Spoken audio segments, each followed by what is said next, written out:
What if I told you that the most caring person you know might be in the most dangerous relationship of their life? It's a paradox, right? The giver and the taker, the healer and the one who breaks things. This isn't a romance, it's a parasitic relationship, and today we're going to expose it. First, let's talk about something called narcissistic supply. Forget the fancy psychological terms. It's their fuel. It's admiration, praise, attention, good or bad. They are empty inside, just a chronic emptiness, and they need you to fill that void. They can't generate their own self-worth, so they have to steal yours. So who do they target? They don't go after another narcissist. No, they find an empath. Why? Because empaths are the all-you-can-eat buffet of narcissistic supply. You're forgiving. You give endless second chances. You're a healer. You see their brokenness and think, maybe I can help them. You're optimistic. You see the good, even when it's just a tiny little speck in a whole ocean of bad behavior. They don't start out being a monster. Of course not. They start out being everything you've ever wanted. That's the love bombing stage. It's intense. It's fast. It feels too good to be true, because it is. They mirror you. They learn what you want, what you need, and they become a perfect actor playing that role. It's a setup. Have you ever felt that? That feeling where someone seemed to be your soulmate almost overnight. What was the first sign that something was a little off? The love bombing phase is calculated manipulation. They study you like a scientist studies a specimen. They notice how you light up when someone remembers your favorite coffee order. They see how you melt when someone asks about your day and actually listens.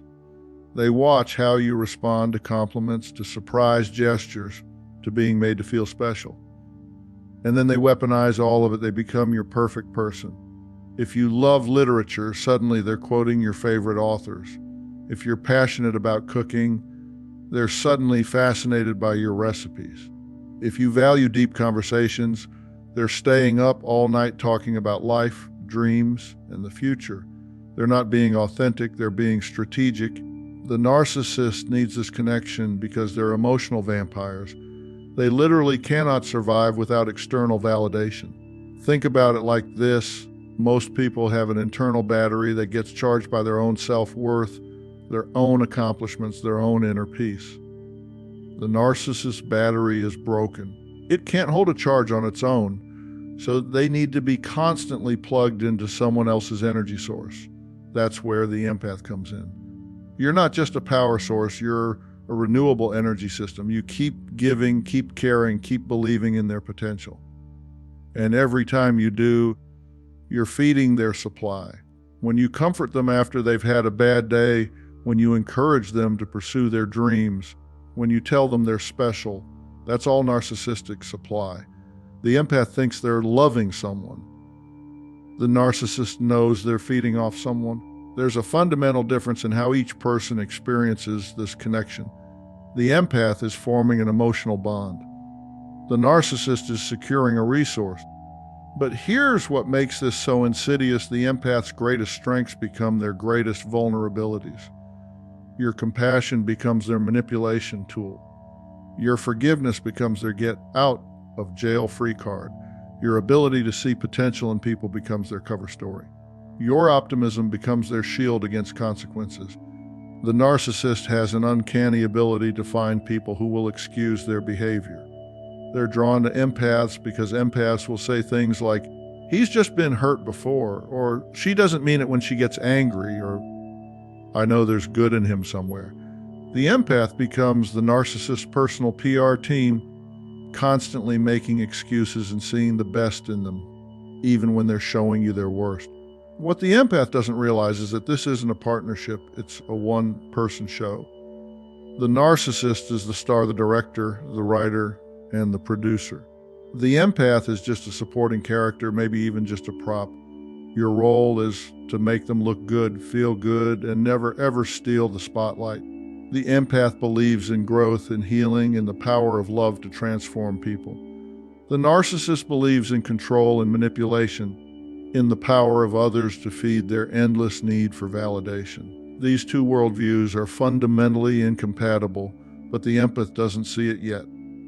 They're too busy trying to love someone back to life. So you see, the empath isn't a victim because they're weak. They're a target because they're strong in all the ways the narcissist is not. They're a power source. But what happens when that power source decides to shut off the electricity? Well, that's when things get real interesting.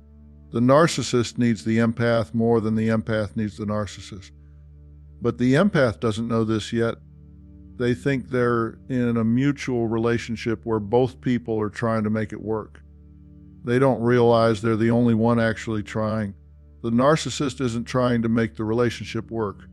They're trying to make the relationship work for them. This dynamic can go on for years, sometimes decades. The empath keeps giving, keeps hoping, keeps believing that their love and patience will eventually reach the narcissist's heart. But you can't reach something that isn't there. You can't fill a void that gets bigger every time you try to fill it. The perfect dance between the narcissist and the empath isn't perfect at all. It's a slow, methodical destruction disguised as a love story. And until the empath understands this, they'll keep dancing to music that's designed to drain them dry. Okay, so the hook is set. The love bombing worked. Now the mask starts to slip.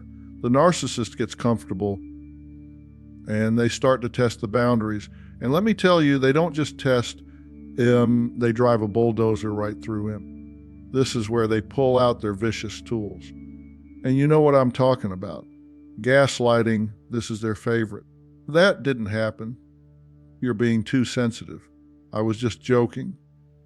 By the time they're done, you're going to be doubting your own damn name. It's designed to make you think you're the crazy one, not them. You'll be sitting there going, wait, did I imagine that conversation? Did I really say that? Am I losing my mind? That's exactly where they want you confused, questioning your own reality, dependent on them to tell you what's real and what isn't. The gaslighting is so systematic, so calculated, they'll deny things that happened 5 minutes ago. They'll twist your words until you don't even remember what you originally said. They'll make you feel like you're the one with the problem, like you're the one who's unstable. And here's the kicker, they do it with such conviction that you start to believe them. Devaluation and criticism come next. The very things they loved about you during the love bombing are now your biggest flaws. You're too emotional. Why do you have to talk to your family all the time? They chip away at your self-esteem piece by piece. They want to keep you one down. Remember how they used to say your sensitivity was so attractive. Now you're too sensitive, you need to toughen up. Your close relationship with your family.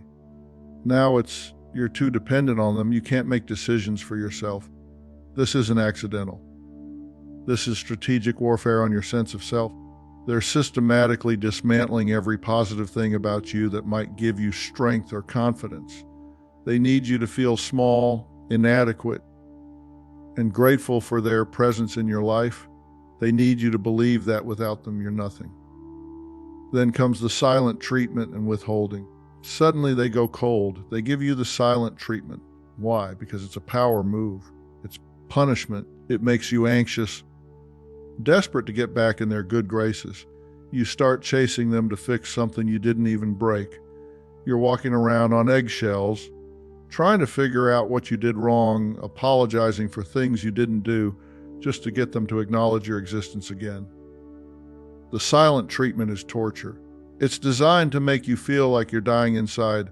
You'll find yourself analyzing every word you said, every gesture you made, trying to figure out what triggered their withdrawal. And while you're doing that, they're in control. They're watching you suffer, and they're getting supply from your desperation. This is critical. They isolate you from your support system.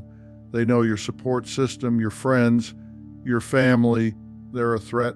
Why? Because those people might say, hey, what he's doing ain't right. So they create conflict. Your friends don't like me.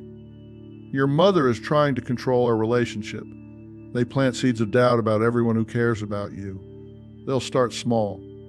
Maybe they'll make a comment about how your best friend seemed off when you all hung out. Or they'll mention how your sister always has something negative to say. They'll point out every little thing that could be interpreted as criticism or interference.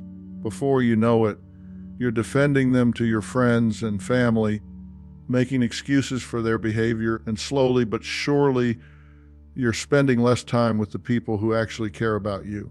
They want to get you on an island, all by yourself, where they are the only voice you hear. When you're isolated, you have nobody to reality check their behavior. You have nobody to remind you of who you used to be before they came along. You have nobody to tell you that what's happening isn't normal, isn't healthy, isn't love. The isolation is so gradual, so subtle, that you don't even realize it's happening. One day you wake up and realize you haven't talked to your best friend in months. You haven't seen your family in weeks. You've turned down invitation after invitation because it would upset them, or because you were too exhausted from walking on eggshells to socialize with anyone else. And here's the thing, every time you give in, every time you apologize for something you didn't do, every time you cancel plans to avoid their anger, you're training them. You're teaching them that their tactics work. You're showing them that they can control you through manipulation, through punishment, through making you feel guilty for having needs or boundaries. They learn that if they withdraw their attention, you'll chase them. If they criticize you, you'll try harder to please them. If they isolate you from others, you'll comply rather than face their anger. Each time you give in, you're giving them more power and losing more of yourself. The empath keeps trying to love them back to health. You keep thinking, if I just try harder, if I just show them how much I care, if I just prove my loyalty, they'll go back to being the person they were during the love bombing. But here's what you don't understand yet: that person never existed. It was a mask, a performance, a carefully calculated manipulation designed to get you hooked. So they push and they push and they push. And every time the empath forgives, every time the empath tries harder, the narcissist learns they can get away with more. They see forgiveness not as a gift, but as a weakness. They see your compassion not as strength, but as something to exploit. They see your loyalty not as love, but as control. But they're making a huge miscalculation. They don't realize that an empath's compassion has a limit, and they're about to find it the hard way. Because while they're busy escalating their abuse, thinking they've got you completely under their control, something is stirring inside you. Something that's been buried under months or years of manipulation and gaslighting, something that's about to wake up and change everything. The narcissist thinks they're winning. They think they've got you exactly where they want you, isolated, dependent, and desperate for their approval. But what they don't realize is that every push, every manipulation, every moment of cruelty is building up pressure. And that pressure is about to explode in a way they never saw coming. For the longest time, the empath has been making excuses. He's just stressed. She had a tough childhood. He's been hurt before. She doesn't mean it when she gets angry. But then something happens. It's not always a huge explosion. Sometimes it's a quiet little click. It's the moment the fog begins to lift. You know what I'm talking about. You've been walking around in a haze, trying to make sense of all the chaos, all the mixed signals, all the times you felt like you were losing your mind. And then something shifts, something crystallizes. The empath stops asking, "What did I do wrong?" and starts asking, "What are they doing?" It's often one push too many. Maybe they lie about something so small, so insignificant that the house of cards just collapses. Or maybe they cross a line so egregious, involving the kid's money, a public humiliation, that the empath's protective instincts finally override their compassion.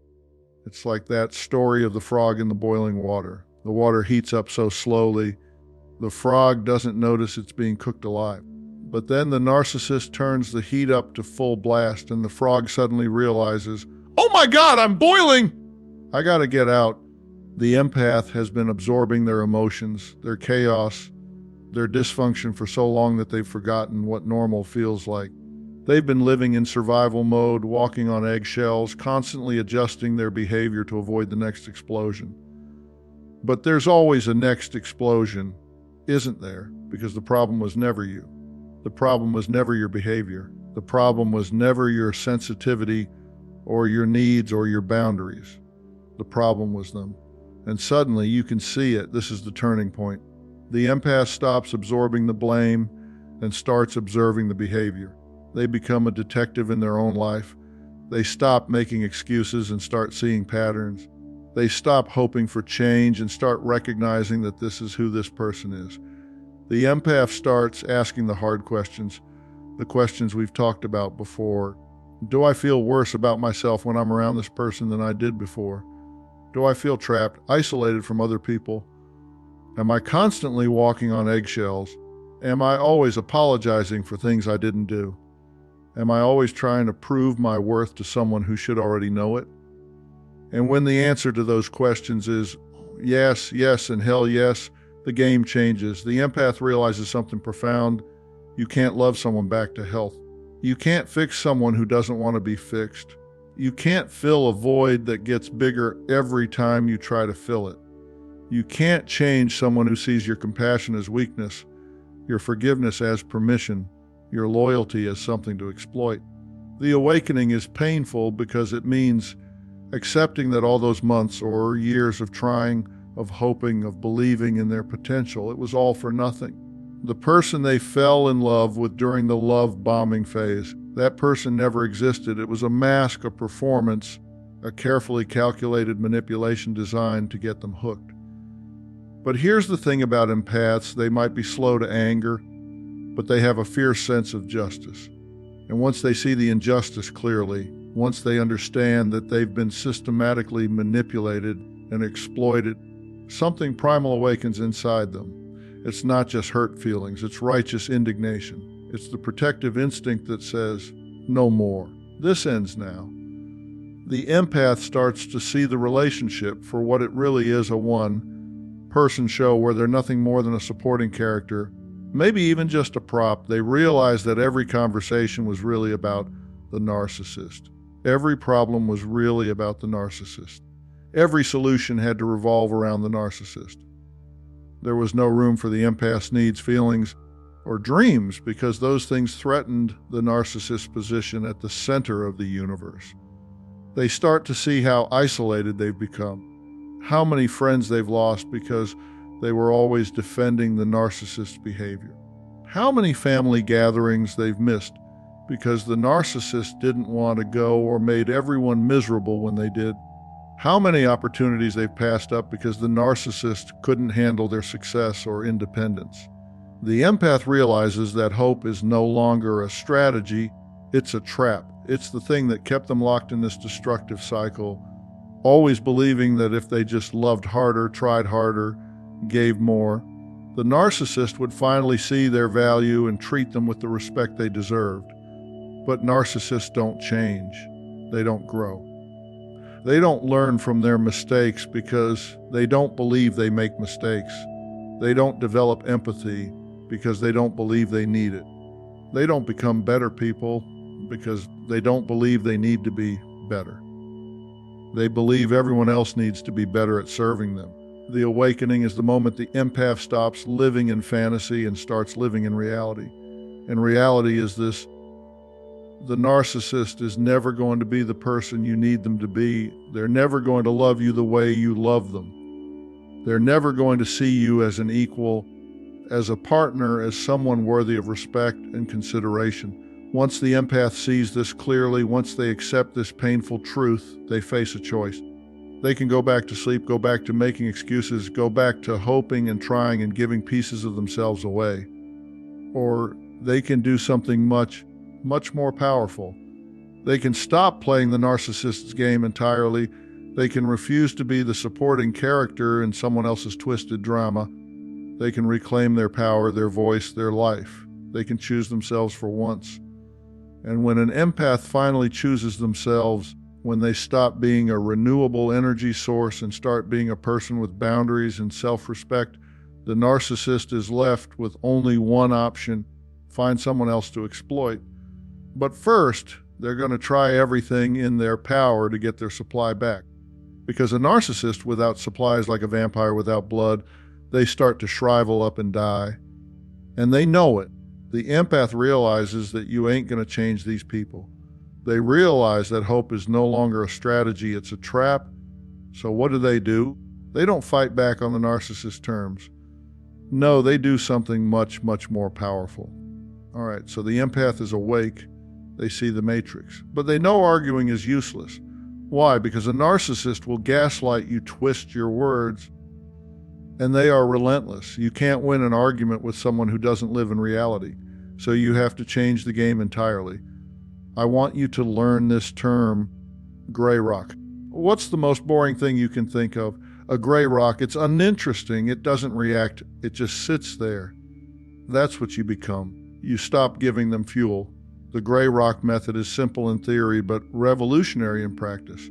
You become as boring and unresponsive as possible. You give them nothing to feed off of. Remember, narcissists are emotional vampires. They need your reactions, your emotions, your energy to survive. When you become a gray rock, you cut off their supply. They insult you. You say, okay, and walk away.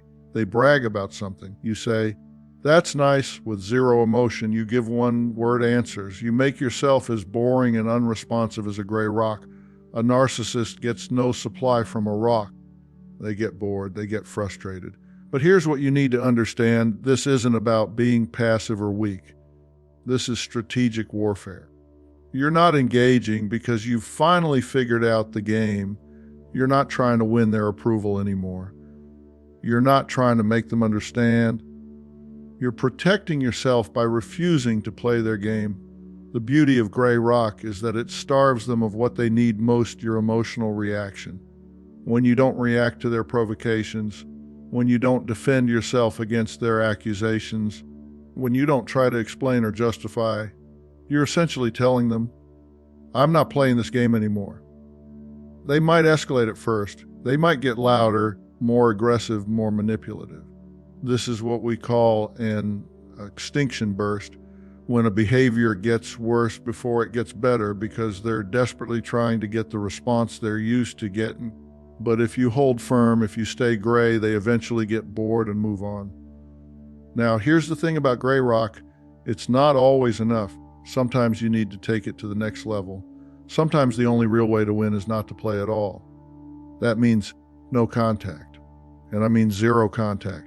You block their number, you block their social media, you tell your friends not to pass on messages, you cut the cord completely. For many people, no contact is the ultimate boundary. It's the final power move. It's saying, I will not allow you to have access to me anymore. It's not about punishing them. It's about protecting yourself. It's about recognizing that some people are so toxic, so destructive, that the only way to preserve your sanity and your soul is to remove them from your life entirely. And I know what you're thinking. But Dr. Phil, that feels so mean. Let me tell you something. You have to give yourself permission to not feel badly about this. This isn't about being mean. This is about being smart. This is an act of self-preservation. You're not their therapist. You're not their savior. You're not responsible for fixing them. It's way above your pay grade. The no contact rule means exactly what it sounds like. No phone calls, no texts, no emails, no social media interactions. You don't respond to their attempts to hoover you back in. You don't engage with their flying monkeys, those people they send to check on you or deliver messages.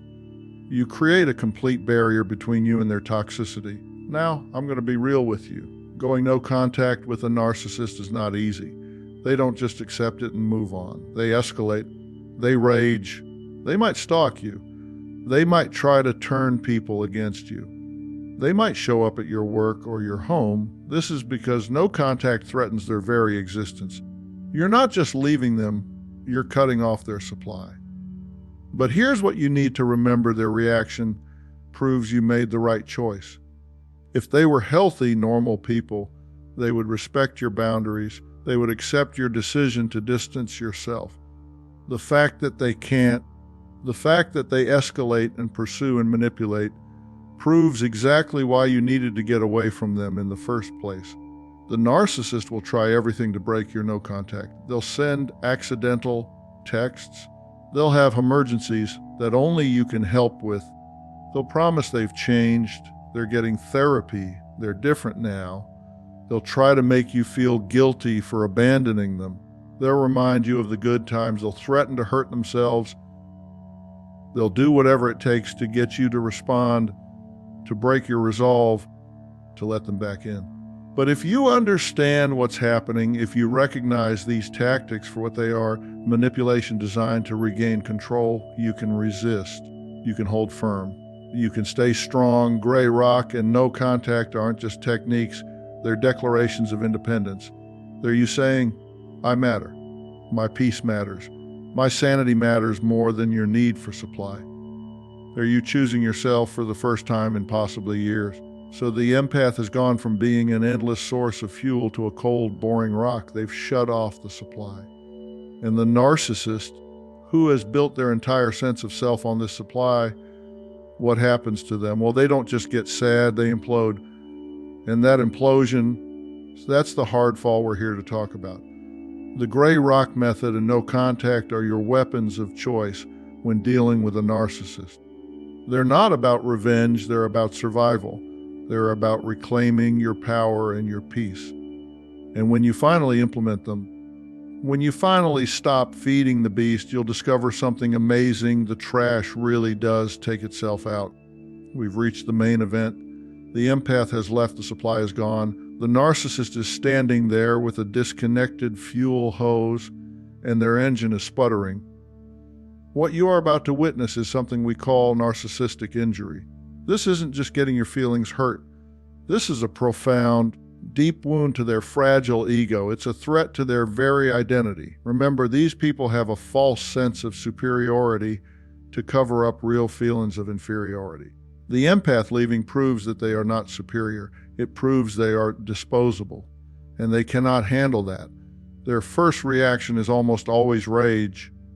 An intense, terrifying rage. How dare you abandon them? How dare you expose them as being less than perfect? They will rage at you, about you, to anyone who will listen. This isn't just anger, this is narcissistic rage. It's different from regular anger because it's fueled by their complete inability to accept responsibility for their actions. The rage is primal. It's like watching a toddler have a meltdown when you take away their favorite toy, except this toddler is a grown adult with access to your personal information, your mutual friends, your workplace, your social media accounts. They will use every piece of ammunition they have against you because in their mind, you have committed the ultimate sin. You've made them look bad. Since they can't control you anymore, they try to control the narrative about you. They will lie, cheat, steal, and throw you under the bus. This is their philosophy. Get them before they get me. They know that once you're free, once you start talking to other people, those people might start connecting the dots. They might start seeing the pattern of manipulation and abuse. So what do? They launch a preemptive strike. They'll tell everyone you were the abusive one. You were the unstable one. They'll twist everything you ever told them in confidence and use it as ammunition. Why? To ruin your reputation and to look like the victim, to get sympathy supply from others. They become the star of their own victim story. Can you believe what she did to me? After everything I gave her, after all the love and support, she just abandoned me. They'll cherry-pick incidents, take things out of context, and flat-out lie to make you look like the monster. They'll tell people about your private struggles, your insecurities, your mistakes, anything to make you look unstable and unreliable. The smear campaign is calculated and ruthless. They know exactly which buttons to push with your mutual friends and family. They know who will be sympathetic to them, who might take their side, who can be manipulated into believing their version of events. They'll play different roles with different people. The heartbroken victim, the concerned friend, the person who's just trying to help. When the rage and smearing don't bring you back, desperation sets in. This is when you see them fall apart. And I mean really fall apart. Suddenly, they can't manage basic life tasks they relied on you for. They can't cook, they can't clean, they can't manage their finances, they can't function. Why? Because you weren't just their partner, you were their life support system. The incompetence becomes sudden and dramatic. The person who used to brag about how capable they were, how they didn't need anyone, suddenly can't figure out how to do laundry. They can't remember to pay bills. They can't handle basic adulting tasks. It's all a performance designed to make you feel guilty and rush back to save them. They become the ultimate martyr. No one understands me. My life is over. I don't know how to go on without you. They'll post cryptic messages on social media fishing for sympathy and attention. They'll have breakdowns in public places where people they know will see them. They'll create dramatic scenes designed to get back to you and make you feel like you're responsible for their suffering. The physical decline might be real or it might be staged. They might stop taking care of themselves, stop showering, stop eating properly. They might start drinking more, using substances, engaging in risky behaviors. All of this is designed to send you a message. Look what you've done to me. Look how much you've hurt me. I'm falling apart without you.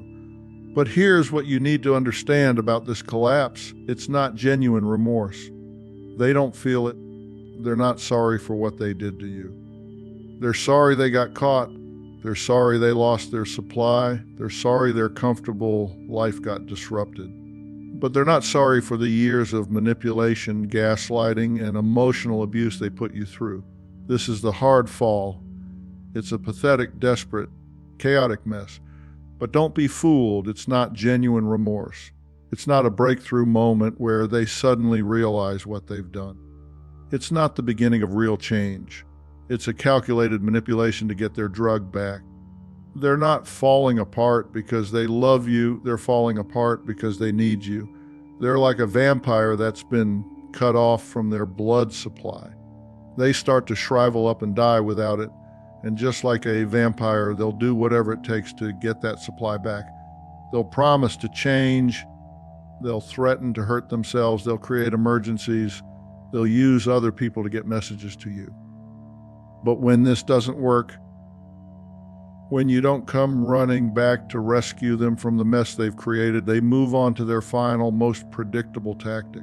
Because a narcissist without supply is a desperate narcissist, and desperate people do desperate things. Just when you think it's over, just when you're starting to breathe again, your phone buzzes, it's them. This, my friends, is what we call hoovering, named after the vacuum cleaner, and its purpose is to suck you right back in. The narcissist can't handle being alone with their own emptiness. It's terrifying to them. They need that supply like a drug addict needs their next fix. And when their primary source cuts them off, they go into full desperation mode. They will try every trick in the book to get you back. It's not always a direct apology. Oh no, they're much more clever than that. They know exactly which buttons to push, which strings to pull. They've studied you for months, maybe years. They know your weaknesses, your soft spots, your triggers, and they're going to use every single one of them. The accidental text is one of their favorites. Oh, sorry. That message wasn't for you. Yes, it was. It absolutely was. They sent it to you on purpose, hoping you'd respond. Maybe it's something about how much they miss you or how they're thinking about that special place you went together. They're fishing for a response. Any response, because any response means they still have power over you. Then there's the nostalgia trip. Remember that time we went to the beach? I was just thinking about how good we were. They're trying to take you back to those love bombing days, trying to make you remember why you fell for them in the first place. They want you to forget all the pain, all the manipulation, all the times they made you feel like you were losing your mind. But here's their masterstroke, the crisis Hoover. I'm in the hospital. My mother is sick. I need your help, but it's always an emergency that only you can solve. They know you're a good person. They know you care. And they're weaponizing your compassion against you. They're counting on your empathy to override your logic. The false apology is another classic. I'm so sorry for everything. I've changed. I'm going to therapy. They might even go to therapy for a little while just to learn how to mimic empathy better. They'll use therapy language. They'll talk about their childhood trauma and how they're working on themselves, but it's all performance. They're not actually changing, they're just learning better ways to manipulate you. They'll promise you the moon and the stars. They'll say everything you always wanted to hear. I know I messed up, but I'm different now. I realize what I lost. You're the best thing that ever happened to me. They're giving you the fantasy version of the relationship, the one you always hoped for, but never actually had. Some of them will even escalate to threats. I can't live without you. If you don't come back, I'll hurt myself. This is emotional terrorism. They're trying to make you responsible for their well-being. Their choice is their life. They want you to feel guilty, to feel like you're the bad guy for not rescuing them. When you ignore the hoovering, their behavior escalates dramatically. This is a psychological principle called an extinction burst. Think about it. If you push a button on a vending machine and nothing comes out, what do? You don't just walk away. You push it again, harder. You bang on the glass. You might even kick the machine. You throw a tantrum. That's the narcissist. Their tactics get more frantic, more desperate, more aggressive right before they finally give up. They might show up at your work. They might call you 50 times in one day. They might send flowers with a card that says, "I'm sorry," even though they've never actually apologized for anything specific. They'll use flying monkeys, mutual friends, family members, even your own family, to carry messages. "Has really changed. She's so sorry. Don't you think you're being a little harsh? These people mean well, but they don't understand what you've been through. They don't see the patterns of manipulation, the systematic destruction of your self-worth. The hoovering can go on for weeks, months, even years. They'll disappear for a while, let you think it's over, and then suddenly they're back. A birthday text, a holiday message, a random thinking of you email. They're testing to see if your defenses are down, if you've softened, if you're vulnerable again. Some narcissists will even try to hoover you through new relationships. They'll make sure you see them with someone new, make sure you know how happy they are. But then they'll reach out to tell you how this new person isn't you, how they made a mistake, how they want to try again. They're trying to make you jealous, to make you compete for their attention. The hoovering is proof that everything they're doing is calculated. If they really cared about you, if they really loved you, they would respect your decision to leave. They would want you to be happy even if it wasn't with them. But they don't care about your happiness. They care about their supply. They'll study your social media like a detective. They'll notice if you seem sad in a photo, if you're going through a tough time, if you're vulnerable. That's when they'll strike. They have a sixth sense for when you're weak, when you're lonely, when you might be susceptible to their manipulation. The most dangerous hoover is the one that works. Because once you respond, once you give them that inch, they know they can take a mile. They know your boundaries are negotiable. They know you can be worn down, manipulated, controlled. And they'll file that information away for next time. Resisting the hoover and surviving the extinction burst is the final boss battle. It requires every ounce of strength you have. But if you hold firm, if you maintain that gray rock and no contact, they are left with only one option. Because a parasite cannot live without a host.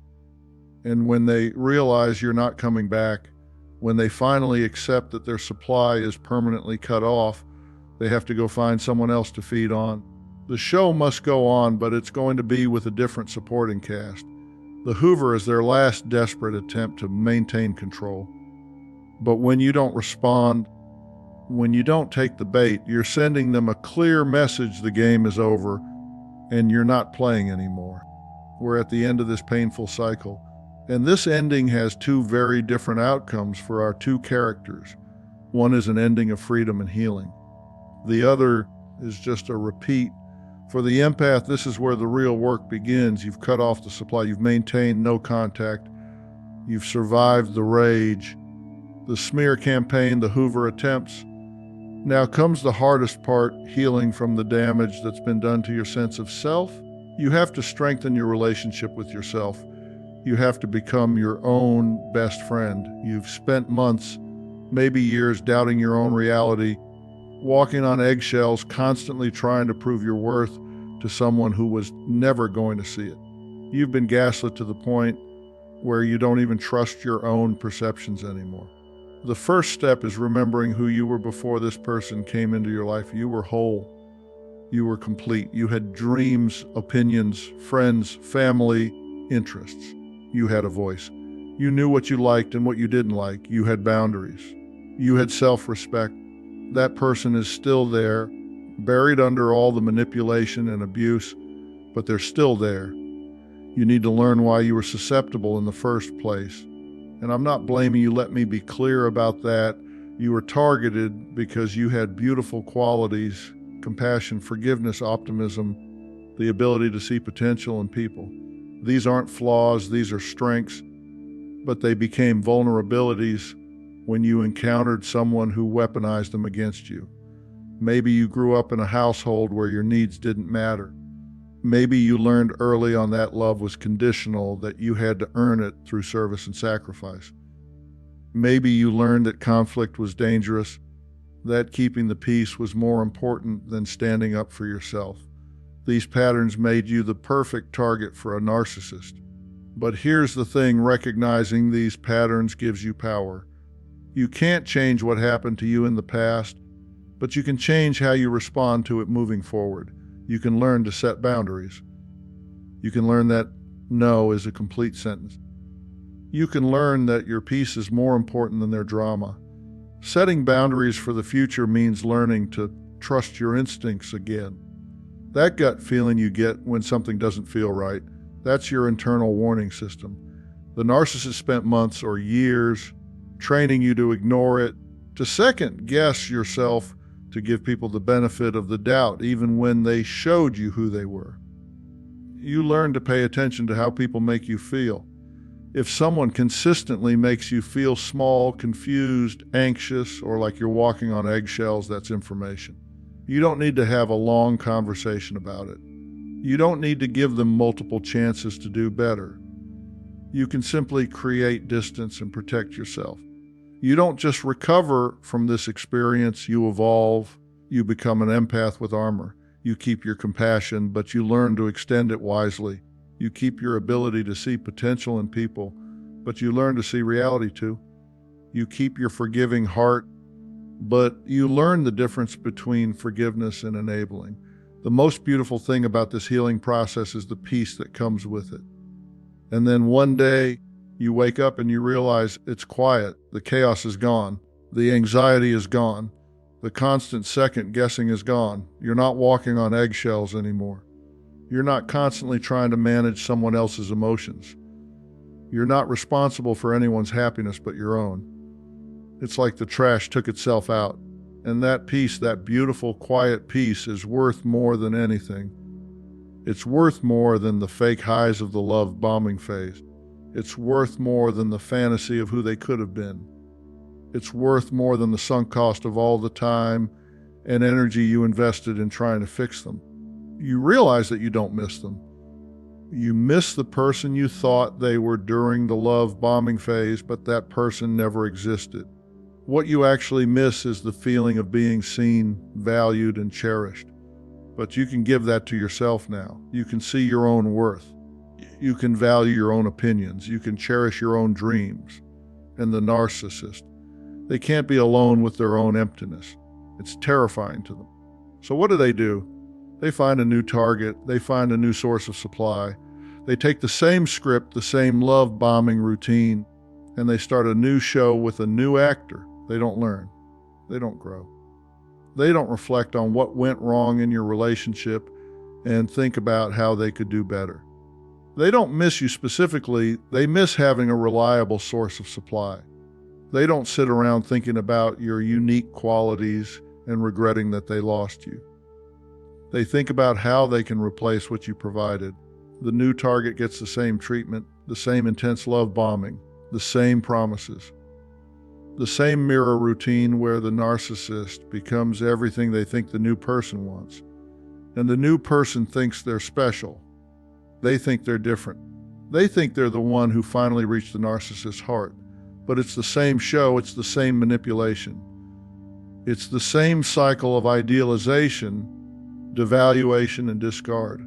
The narcissist hasn't changed. They've just found a new audience for their performance. They might even use you as comparison bait. You're so much better than my ex. She was crazy, unstable, always starting fights.